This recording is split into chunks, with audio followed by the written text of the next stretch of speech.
안녕. 이투스 교육평가 연수단 김병진입니다.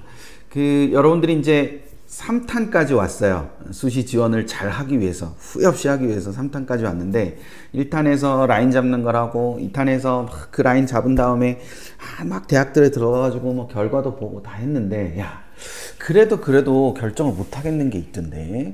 왜냐면 이거랑 이걸 어떤 걸 써야 되지? 막 헷갈리는 게 있던데. 그럴 때는 어떻게, 뭘 기준으로 결정해야 돼? 어떻게 결정해야 돼? 이런 고민을 할 수가 있습니다. 그쵸? 예, 그래서 그것들을 좀 풀어보자 해서 오늘은 어떻게 결정을 하냐. 그래서 밑에 보면 수시 지원 시나리오 이렇게 돼 있죠. 수시 지원 시나리오라고 해서 이렇게 어떤 기준에서는 어떻게 쓰고 어떤 기준에서는 어떻게 쓰고 이런 걸 좀 만들어 놓으면 좀 더 잘 쓸 수 있는, 후회 없이 쓸 수 있는 이런 구조가 되지 않을까 해서 오늘은 그 시나리오와 관련돼서 얘기를 해보도록 하겠습니다. 야, 너가 얘기하는 거 다 좋은데, 야, 이거 실천하려고 하니까 힘들다. 그쵸? 힘들죠.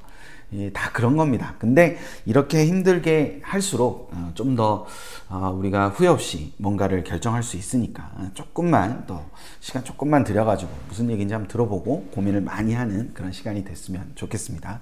수시 지원 시나리오가 뭐냐? 수시 지원 시나리오라는 건 우리가 지금 이 제목을 내가 이렇게 고정과 유동을 한번 결정하자 이렇게 했는데, 그게 무슨 말이냐면은 들어가서 최초에 우리가 어떤 친구는 16개에서 시작했을 수도 있고 어떤 친구는 막 20개에서 시작했을 수도 있고 이런 식으로 처음에 라인 잡을 때 여러 개 대학을 정하라 그랬잖아요. 그 여러 개 대학으로부터 이 검토를 하면서 우리가 보통은 입결을 토대로 하는, 또 입결과 나의 경쟁력을 비교하는 이런 식으로 해서 지원 가능성을 검토를 해서 검토 과정에서 이렇게 하나씩 지워 나갔을 거 아니에요. 근데 지워 나가다가 보니까 우리가 이런 생각에 빠지지 않나?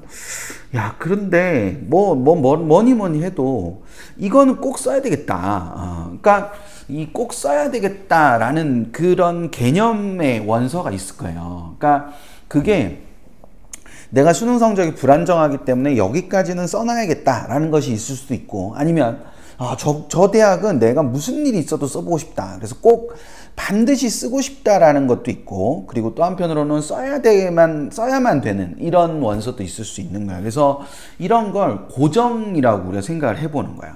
이거는 꼭 써야 되는 거. 그러니까 내가 저 대학은 무슨 일이 있어도 쓸 거야. 쓰고 싶은 대학. 그리고 요 대학은 내가 지금 현재 순성적으로 봤을 때는 최소는 여기까지는 가야 되지 않나? 그래서 꼭 써야만 하는 이런 학교를 우리가 생각할 수 있는 고정되는 원서가 있을 수 있고, 근데 이제 생각을 좀 더 해보다 보니까 또 다른 사람들한테 좀 물어봐야 될 것 같기도 하고, 그래서 아직 고민 중이야. 근데 좀 쓸 수도 있지 않을까? 이게 되지도 않을까? 이런 생각을 한다거나, 아니면 또 내가 아직은 공부할 시간이 남았으니까 공부를 막 해보고 어느 정도까지 완성이 좀 되면 그 완성된 걸 가지고 최종 결정을 하겠다. 결정을 좀 미루는 거죠. 유동적으로 우리가 생각해 볼 수 있는 이런 고민하거나 이러는 것들을 갖고 있는 유동의 원서와 고정. 이거는 누가 와서 진짜 목에 칼이 들어와도, 이게 옛날 비유다. 목에 칼이 들어와도 뭔가 좀 쌈박한 최신 비유가 없나? 하여튼 그런 거를 써야만 되겠다 이렇게 생각하는 그 내용들이 있을 수 있는 거예요. 그래서 그 두 가지를 나눠 보는 겁니다. 그 두 가지를 나눠서 이런 식으로 고정과 유동을 배분을 해보는 거예요. 고정을 하나를 하는데 유동은 5개를 한다거나, 고정을 2개를 고정을 하면 유동이 4개가 되는 거겠죠? 그 다음에 3개를 고정을 해놨다. 내가 꼭 쓰고 싶은 거, 엄마가 꼭 쓰고 싶은 거, 아빠가 꼭 쓰고 싶은 거, 이렇게 3개를 고정을 해놓고 3개는 좀 유동적으로 놔두겠다. 이런 식으로 우리가 저런 조합을 만들 수 있는 겁니다. 따라서 일정한 시기가 지나고 나면, 수시 고민을 한 다음에 일정한 시기가 지나고 나면 저 고정과 유동을 배분을 해놓는 것이 굉장히 중요해요. 근데 여러분들 저걸 잘 보다 보면 저기 없는 조합이 하나 있는데, 야, 잠깐 멈추고 한번 생각해봐. 저기 없는 조합이 뭘까? 1, 2, 3, 4, 5, 1, 5, 1, 4, 5, 4, 3, 2, 1 이렇게 다 있는데 여기서 뭔가 없는 게 있잖아. 그러니까 유동이 0이고 고정이 6개인 것도 물론 없지만 그런 경우는 없지. 왜냐하면 우리가 최종 원서 접수하기 전까지 유동적인 건 항상 존재하기 마련이거든. 그러니까 유동적인 게 하나 이상은 꼭 존재하기 마련이야. 최종 원서 접수하기 전까지는. 그렇기 때문에 유동이 0인 거는 없어요. 그런 건 없는데 또 한편으로는 야 아직 네가 하는 말대로 들었는데 아직 고정은 없는데 이렇게 생각하실 수도 있어요. 근데 고정이 0인 게 없잖아요. 경우의 수에. 지금 여기 경우의 수에 고정이 0인 게 없는데 그 이유는 우리가 어떤 고민을 하면 지치지 않고 계속 고민을 앞으로 더 해나갈 수 있으려면은 이게 결과가 항상 있어야 돼. 그러니까 이게 고정이 0이 생겨버리면 결과가 없는 거잖아요. 그러니까 고민을 했으면 결과를 내야 되는데 그 결과가 없기 때문에 생길 수 있는 거니까 그 부분을 생각을 했을 때 이거는 하나라도 정하고 넘어가는 게 필요한 거예요. 그래서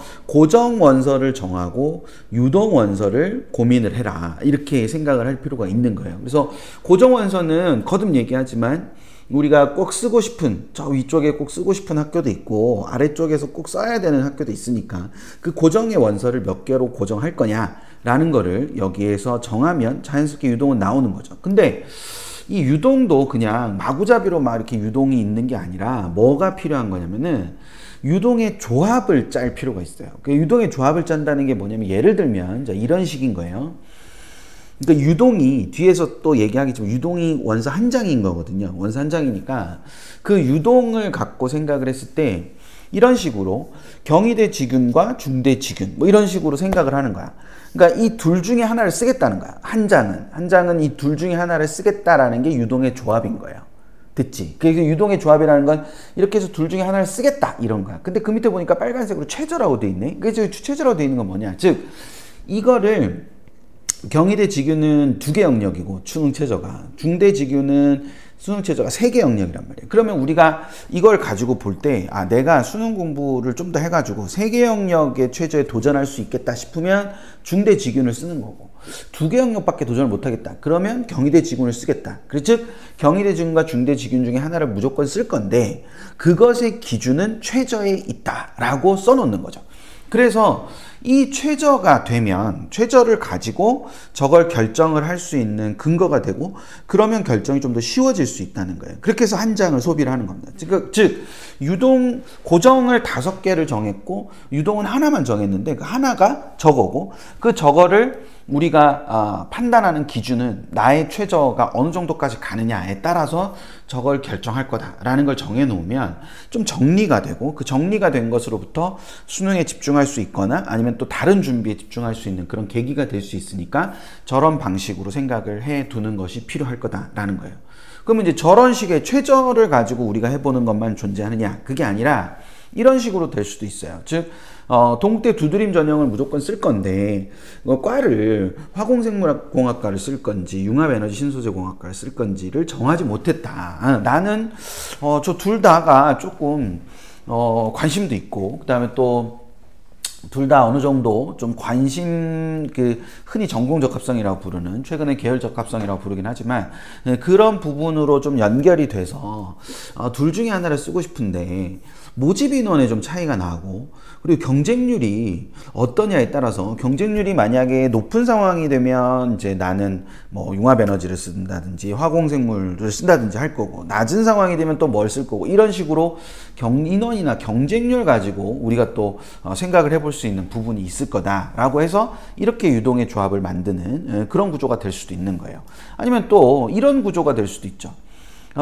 내가 지금 현재 이 부분이 여러분 조금 어려울 수 있는데 그러니까 숭실대나 한양대 중에 한 장을 쓸 거다. 즉 한 장은 숭실대를 쓰거나 한양대를 쓰거나 이렇게 한다. 자, 이게 꼭 숭실대 한양대를 쓰는 친구들만 들으라는 게 아니라 이런 경우의 수가 있다는 걸 생각할 필요가 있는 거예요. 그래서 숭실대와 한양대는 근데 점수 차가 많이 나잖아. 우리가 생각하기에. 그치? 근데 저 두 개를 저렇게 묶어 생각해야 되나? 뭐 이렇게 생각할 수 있는데 저거는 어떤 의미냐면 얘기했잖아요. 맨 처음에 라인 잡는 데서 우리가 수능 경쟁력이 여기 있으면 수능 경쟁력이 여기 있다. 그러면 여기서 한 장 쓰고 여기 아래에서 한 장 쓰고 나머지는 위에 쓴다 그랬잖아요. 그렇게 쓸 때 내가 지금 현재 수능 경쟁력이 뭐 예를 들면 뭐 동국대 라인 정도 된다. 그럼 동국대 라인이면 동국대 라인에서 한 장 쓰고 아래 라인에서 하나 쓰면서 숭실대를 쓰기로 했단 말이에요. 근데 내가 수능이 지금 막 B를 받아가지고 막 잘 되고 있어. 그래 막 잘할 수 있는 부분이 있을 것 같아. 그래서 만약에 이게 중대 정도까지 올라간다 또는 경희대 정도까지 올라간다고 만약에 가정을 하면 경희대까지 올라가게 되면 경희대 라인에서 하나 쓰고 그 아래 라인에서 즉 건동홍 라인에서 하나를 쓸 거 아니에요. 그러니까 그렇게 쓰면 여기 숭실대는 쓸 필요가 없는 거잖아. 그럼 원서가 한 장 남으니까 그거는 한양대로 쓰겠다. 이렇게 정해놓는 거예요. 그래서 숭실대와 한양대 저런 식으로 저 두 개 학교가 급간이 몇 개 차이 나잖아요. 사실 우리가 생각하면 뭐 숭실대 위에 건동홍 라인 있고 그 위에 중경희시 라인 있고 그 위에 서성한 라인 있으면 두 개나 차이가 나잖아. 근데도 저 두 개가 서로 이 유동의 조합에 포함될 수 있는 거야. 선택지 안에 포함될 수도 있는 거다. 저것뿐만 아니라 그 위에 여러 가지 것들도 같이 나올 수 있는 거니까 저런 식으로 유동의 조합을 짠다라는 생각을 하는 게 되게 중요한 부분이다라는 점. 그래서 유동의 조합을 구하고 그래서 그 6장의 원서를 준비하는 건데 그 6장을 이렇게 쭉 나열하되 고정되어 있는 건 당연히 뭐 앞에 딱 나열이 될 거고 그 다음에 유동은 저런 식으로 조합이 되면 유동이 한 장이 되는 거고 이걸 최종적으로 9월 모평 이후에 9월 모평 직후에 결정을 하는 거니까 그 부분을 생각을 하면서 볼 필요가 있을 거다라는 점 그거를 생각을 해두면 됩니다. 자 됐죠. 그러니까 우리가 이제 이렇게 해서 시나리오를 다 짜서 여기서 하나씩 결정을 하고 원서를 쓰면 되는 겁니다. 알겠죠? 예. 그러면 우리 입결과 관련된 것들 클립으로 되어 있는 것들도 많이 있었으니까 그것도 꼭 보고 그 다음에 나중에 이제 뭐 날짜별 경쟁률이라든지 아니면 뭐 자기소개서 같은 것들을 쓸 때 어떤 부분을 생각해야 될지 뭐 이런 것들도 클립으로 올라갈 거예요. 그 부분도 기다렸다가 보면 될 겁니다. 그러려면 뭘 해놔요? 구독, 이쪽이구나. 구독을 해놔야지. 구독을 해놓고 보면 좀 더 여러분들한테 최신 정보들을 막 뿌려줄 거니까 어떻게 쓸 건가 고민하는 게 훨씬 더 중요하고 그리고 여러분 각자에 맞게 적용해서 볼 수 있는 게 중요한 거니까 그게 도움이 됐으면 좋겠습니다. 저는 다음에 다른 영상으로 만나 뵙죠. 안녕.